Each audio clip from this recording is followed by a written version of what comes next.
welcome back to my channel. I've got a good one for you today. I've done a martini in the past. This is a dirty martini. I had a couple of requests for this. And instead of gin, I'm going to use vodka. So I'm going to do a dirty vodka martini. It's very simple, but a very, very good drink. Okay, so ingredients: vodka, vermouth, olives. That's all you need. Okay, first thing we're going to do is measure out the vermouth. And this is dry vermouth. Okay, for a dirty martini with vodka, I typically go with 3/4 of an ounce. You can go up to an ounce of vermouth if you want to. Drink what you like, but I like to do it this way. And then I'm going to do 2.5 ounces of vodka. This is Tito's, and I'm in Texas. And if you're in Texas, you use Tito's vodka.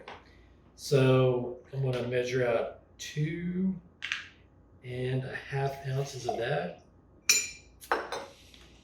And then the real question is, how much olive juice does it take to make it dirty?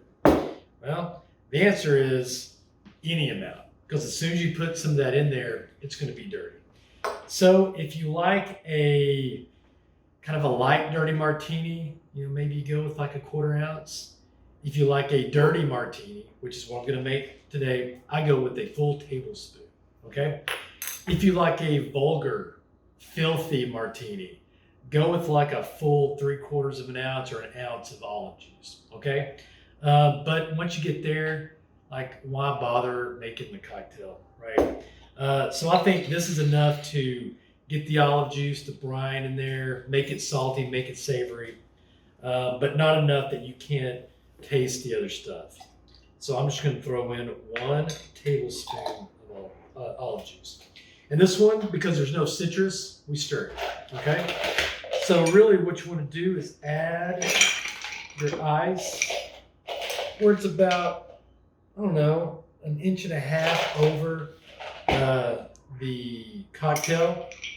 And then to stir, really what you're not stirring it up like you're, making a cake or something.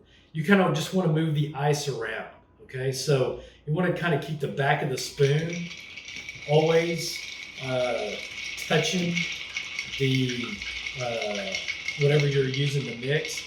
And you just mix it for, you need some good dilution here because it is a strong cocktail. And I usually try to mix these for 30 seconds, 35 seconds, something like that.